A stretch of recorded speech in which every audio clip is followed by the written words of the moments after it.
Welcome to Lessons in Consciousness. This is part 5 of episode 5, where I will review and conclude the evidence that consciousness is located outside of the brain and body. In previous segments, I discussed how electromagnetic activity of the brain might connect us to some external consciousness. One of the theories I mentioned is the semi- or conscious electromagnetic intelligence field theory, which states that the electromagnetic fields produced by neurons firing in the brain creates patterns that can hold information. These electromagnetic field patterns might connect us to electromagnetic fields outside of our body. Now, according to Michael Persinger, the brain is connected to the electromagnetic field of the Earth, which contains a greater consciousness that we can't normally access.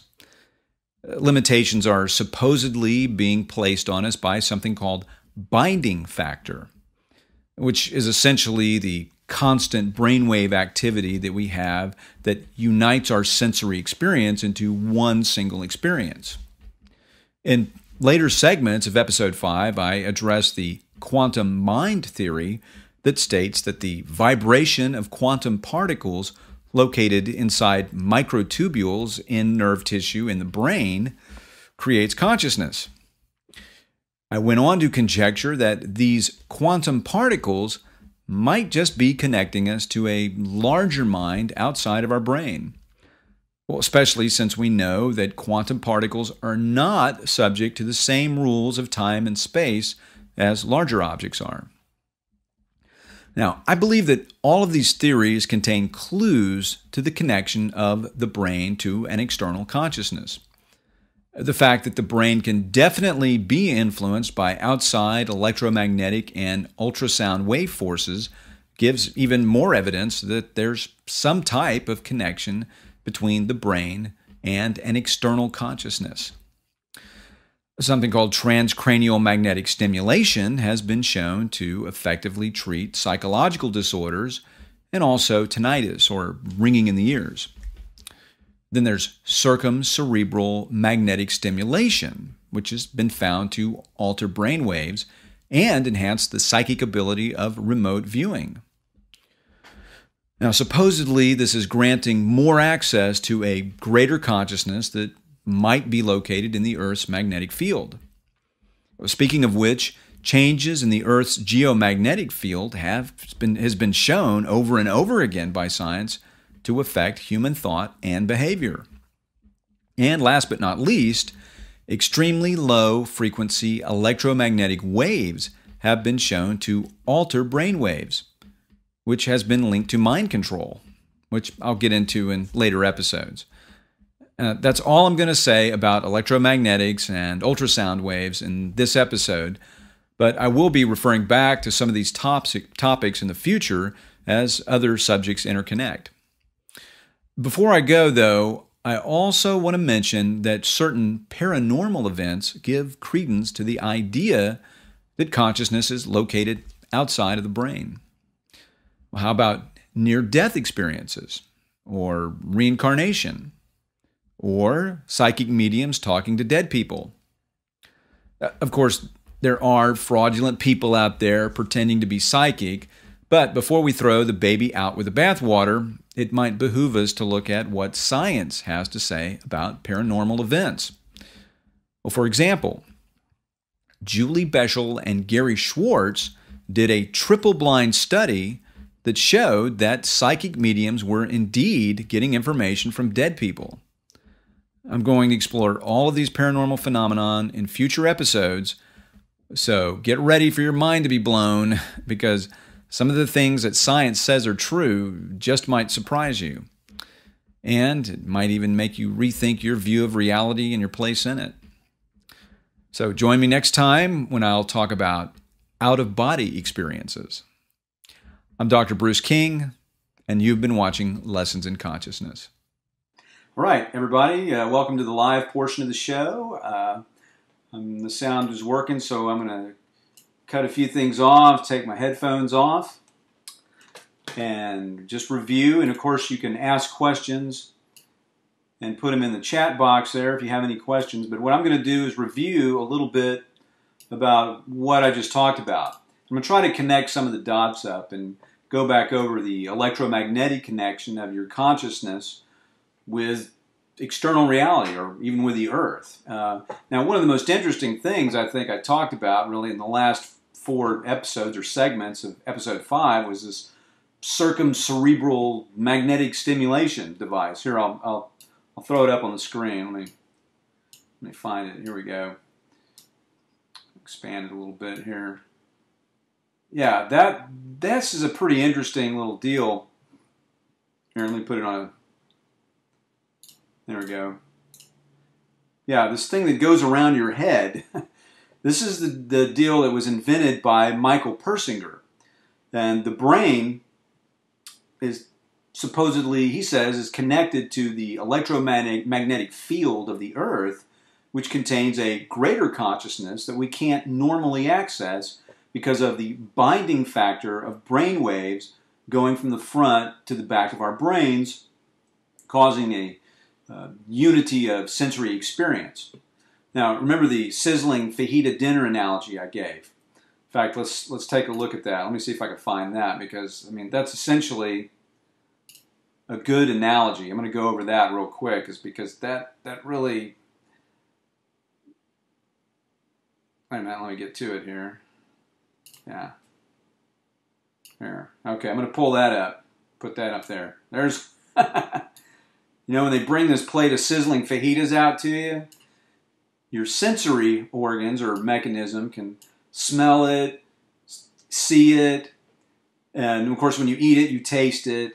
And then when you touch the hot plate and burn your fingers, and you feel, you know, how hot it is. But all of those sensory inputs are coming from different places, right? Your eyes are seeing it, and it's going to a specific part of your brain. You can hear the sizzling on the plate, and that's going to a specific part of your brain. And all this sensory input is connected up through this binding factor of the gamma brainwave. Okay, and this is what here I'll pull that out of the way. This is what this circumcerebral magnetic stimulator is messing with. What it's doing is it's actually changing the brain waves that are the binding factor that combine all the sensory data from your normal reality, and it's shifting it enough somehow to enhance, according to their research, psychic abilities. Okay, so anyway, this is a pretty interesting theory, especially since the research that's done with this circumcerebral magnetic stimulator shows that it enhances the psychic abilities. And the other mechanism behind this enhancing of the psychic abilities is enhancing of right brain activity versus the left brain. Now, this is according to this Shakti technology site that sells this thing. Let me go over here and see if we can't go to their website. And yeah, and I'll show you that a little bit. Let me pull that up here. There we go. This is the people who actually sell it. You can see $649 and all that.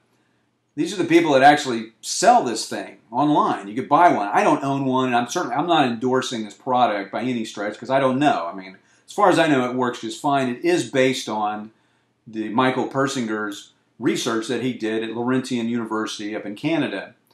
And here's a nice little illustration. It shows on this website, you can see that it's showing this animation of the magnetic stimulation going around the brain, and then the waves going from front to back on the brain, and kind of giving you an idea of how that thing works. But anyway, that's the circumcerebral magnetic stimulator. Now, as most people know, the right brain activity dominates the creative or the intuitive aspects of thought, and the left brain is more of the language-based analytical side.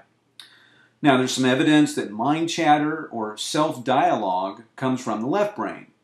And the evidence for this can be seen with the experience of a lady by the name of Jill Bolte Taylor.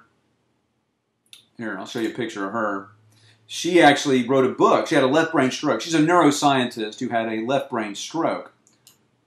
I can drag this up here if it'll let me. There we go. Yeah, there's a picture of her on Wikipedia. And just to give credit to the person, it's Steve Jurvetson from Menlo Park. He's the person who put the picture up here because it's a Wikimedia Commons. You got to give credit to the person who took the picture. But there she is. And she had a left brain stroke and wrote a book called My Stroke of Insight.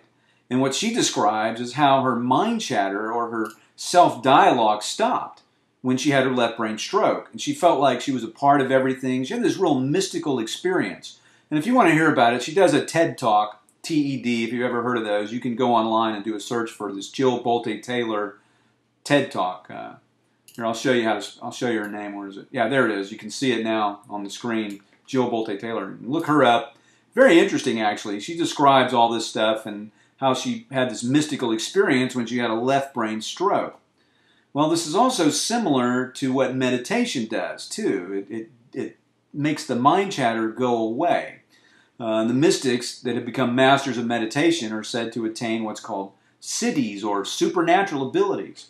So that coincides with what we see with this circumcerebral magnetic stimulator and the research that Michael Persinger did, showing that it enhanced psychic abilities or remote viewing abilities. So anyway, I want to kind of try to connect the dots on all this stuff and show that there's a lot of crossover, and it has a lot to do with quieting the mind chatter. So, and you could do that with meditation, of course. Now, what's a siddhi? I just mentioned the word siddhi, which is like a Hindu Vedic word for supernatural abilities like levitation, telepathy, psychokinesis. It's a Sanskrit word, and you can look it up on the internet. I'm not going to get into that right now, but it's very interesting that ancient Vedic teachings are pretty much showed very similar stuff that we're using this technology for now to achieve. Actually, let me read some testimonials for this thing that I'm showing you from the Shiva Neural Stimulation Technology, which once again, I'll tell you, I'm not associated with them. But their circumcerebral magnetic stimulator is backed up by research done by Michael Persinger. Now, I don't think Michael Persinger personally endorses this particular product, but a guy by the name of Todd Murphy, who works with Michael Persinger at Laurentian University, he actually runs this website, and he's made these products, and he's selling them. So he's, working with the guy who basically invented this stuff. So it looks pretty good. Let me read some testimonials here on their website. I don't know if these are true or not, but it's interesting. Here's one. It says, quote, "I usually know who's calling before I get to the phone and who's at the door before I answer it. I'm also getting very good at knowing what people are thinking before they say anything. Meditation has definitely improved too," unquote. Now, that's a testimonial from somebody off of his website, Shiva Technology, or Shakti Technology, rather, basically saying how their psychic abilities were enhanced after they used this magnetic stimulator around their head. Here's another one. This one's kind of weird. This guy says, or lady, I don't know who it is, but he says, quote, "Had a very distinct visit," quote unquote, "including a clear visual from a sort of being," quote unquote, "or intelligence 2 days after my first Shiva neural stimulation using the Persinger session." So, very interesting. This person perceives some energy being or something. So that's pretty wild. Okay, I'll read one more here, because these are kind of interesting little testimonials, and they go along the same lines that what they are promoting it for is the psychic abilities.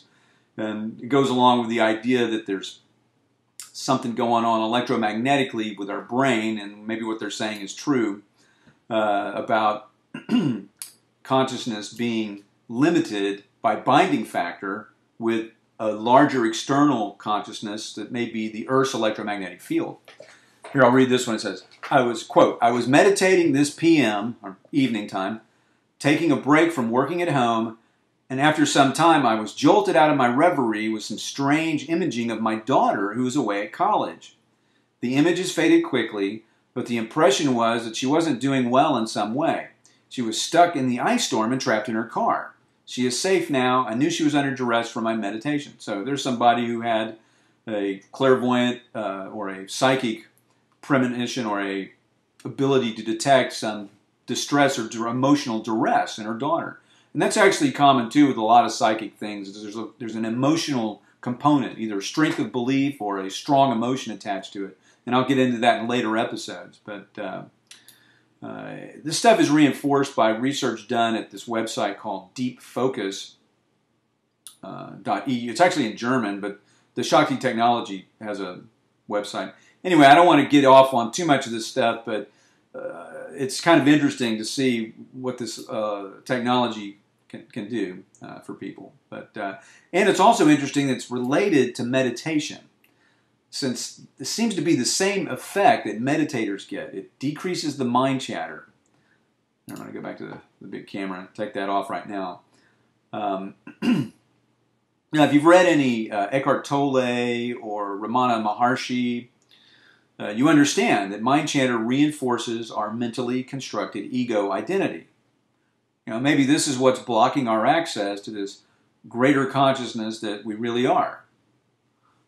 Meditation helps us quiet the mind chatter and access the greater consciousness, and that enhances our psychic abilities. In fact, one of my psychic friends recommends meditation to enhance psychic ability. She says she started out doing it just 5 minutes a day and worked up from there. She said 5 minutes a day made a big difference. Now she can quiet her mind pretty quickly and access information, obviously, beyond her regular thoughts. She's very psychic. And actually, I have an interview with her coming up about psychic mediumship, which at the end of the video on today's episode, I talked about psychic mediumship, talking to dead people. Well, I interviewed her, and that's coming up in future episodes, so look forward to that. And she's a real psychic. There's a lot of fakes out there, which I won't get into right now, but she really can get information from dead people. But enough of that. Let's go back to the idea that psychic ability can be enhanced by devices like circumcerebral magnetic stimulation. And actually, it would be pretty cool if we all could use these devices to be more psychic, because then people couldn't lie to us. You know, politicians couldn't lie to us anymore. This really lends itself to a solution to world problems. And this is why I'm talking about this stuff on theconsciousresistance.com or the Conscious Resistance Network. Because this is a part of it, because the world's not going to change until we change the way we think. And something that may really be helpful, it may sound kind of crazy or weird, but the more psychic we become as a population of humans on the earth, the less people can lie to us, right? And that's why politicians and elites and authority figures get away with things, is because they're able to lie to us. And think what a world we would live in if people were a lot more psychic and they couldn't get away with that. Corporations couldn't lie to us. Our friends couldn't lie to us. You know, what would that world look like if people couldn't lie, or lie effectively? So that's one thing why this is very interesting technology to me, because this could enhance presumably anybody's psychic ability. Of course, if we couldn't lie to each other, we'd have to be very forgiving of each other. That would be a very big first step. You know, I think we'd have to understand that our judgment of others is simply our ego judging other people's egos, and that we're not our egos. We're beings of pure consciousness, having a human experience, of course. And once we get beyond the feeling like we're just physical beings and start having more psychic experiences, I think that's what will change the world. Our priorities will change. You know, I can see it in myself, really. The more I realize that I'm just pure consciousness having a human experience, the more empathy and understanding I have for others. And, you know, the more I value my human interaction, loving friendships, and, you know, the less I care about prestige and wealth. And I mean, I like nice stuff just like everybody else, but I see beyond the material, greedy gain world that we live in. You know, this consumerist society that we live in. I get more respect for individual originality, more respect for people that aren't like me. Psychic ability and knowledge that we're pure consciousness, I think, is what's going to help change the world. Now, the world's not going to change for the better until all humans change this fundamental aspect of the way we think. And of course, it starts with the self. So I got to work on myself, and I'm trying to provide information to everybody, scientific information about what's really possible psychically and with consciousness and location of consciousness and everything else. Yeah, I mean, the main problem really is that people find it really hard to change their ingrained beliefs. Okay, and I know that's the biggest obstacle that we have, and the biggest obstacle I feel like I have. I mean, you know, we're just starting this little tiny show, and I know a lot more people will be watching in the archives than they're watching live because, hey, we got other things to do, and it's, you know, people need to be compelled to learn this stuff, and you know, this seems ludicrous to some people, but what other people believe actually is pretty ludicrous because it flies in the face of science. I'm giving you a lot of scientific evidence here that shows that psychic abilities and location of consciousness is outside the body and all this paranormal stuff and this really cool stuff, but people don't want to listen to that. You know, I don't know. I mean, that's the difficult part. I guess we just have to show people. You know, and my own personal story is I realized that what I might be thinking right now could be wrong. So I went looking for answers, fact-based scientific answers to these questions. But like I said, I think the overarching desire for me was really, well, actually I didn't say this. The overarching desire for me was to find the truth no matter whether I liked it or not. And I think that may be one of the big hurdles that people have to get over. And also, you know, getting beyond our ego-based construct is another big factor. Okay, let's go back to location of consciousness real quick. So I can kind of wrap this up and talk about some of these other electromagnetic devices and stuff that people are using. And here, I'm going to put another picture on the screen here of one of the other things I talked about. Here we go. Let me put that up. This is Stuart Hameroff actually getting his skull ultrasounded with ultrasound that they usually use over women's wombs to visualize babies in the womb. This is their theory is the quantum mind theory. Okay, and it basically says that consciousness originates within the brain from quantum particle actions. Okay, but I don't agree with that. I agree with a guy named Henry Stapp that says that consciousness creates the quantum particles and that consciousness is a foundational phenomenon in the universe. Now, there's also a quantum physicist named Amit Goswami that thinks that. So you see the guy in the picture here. Actually, I disagree with him, even though he's done some great research on quantum mind. I think he's close to a solution, and it's kind of cool that he was able to get a effect, a real relaxing kind of, I don't know, drunk type of effect is what he said, from just putting pulsed ultrasound on the brain. But I disagree with their basic premise that consciousness is created by quantum particles. I think quantum particles are created by consciousness. And this agrees with a guy by the name of Amit Goswami. I'll put his book up here. He has a book called The Self-Aware Universe, which I really like. I highly recommend this book. Here, I'll blow it up a little bit. So you can, well, that's too much. There, shrink it down a little bit. Okay. Highly recommend this guy's book, Amit Goswami. If you've never heard of him, highly recommend him. He has some great stuff to say about how consciousness creates the material world. And he's a quantum physicist, so he's not just some kid in a basement writing a book, right? He's highly regarded as a physicist. So once again, I try to refer back to science when it comes to this consciousness stuff and what everything is made of. Now, and something that's also interesting in quantum physics is you got to remember it's just as much about our perceptions as it is about reality.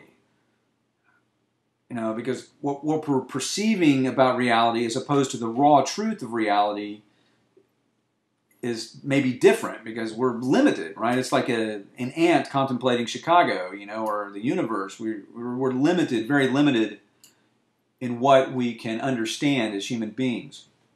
I'm going to take the camera back on that. So those are some things to remember when people start telling you about quantum physics, about, oh, the world is like this. Say, well, that's our perception of the world. So that's something to remember. But even though we are limited with our perceptions, here we are. We're ants looking up at the stars in wonder, and that's what I'm doing. We're trying to figure out what the heck this reality is all about, and it's a beautiful, magnificent journey. And I appreciate everybody who tuned in tonight to watch the show and listen to me kind of ramble on about some of these topics and try to kind of wrap up the topic of location of consciousness and all this electromagnetic stuff and the circumcerebral electromagnetic stimulator and some of the other research with quantum mind and all this stuff. I really appreciate you guys. And also appreciate Neil Rademacher, the technical producer and director for the show. And also, before I go, I want to ask everybody to try to catch Derek Brose's show on Sunday night. It's an excellent show. He did a great show last week on the Bitcoin conference and all that stuff. And he always has great information and combines shamanic journey type of stuff with stuff that's out there in the economy and politics. And it's a nice combination of stuff. So I encourage you to catch his show. And I will be here next week, Wednesday night at 8 p.m. Central Standard Time. And if you missed something or you want to review, this show should be up in the archives at theconsciousresistance.com and under the video tab, I believe.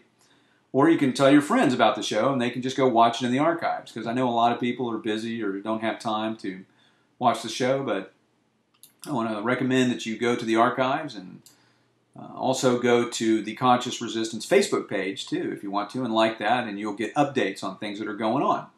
So anyway, thank you everybody for joining me tonight. I will see you next week, and have a great evening. Good night.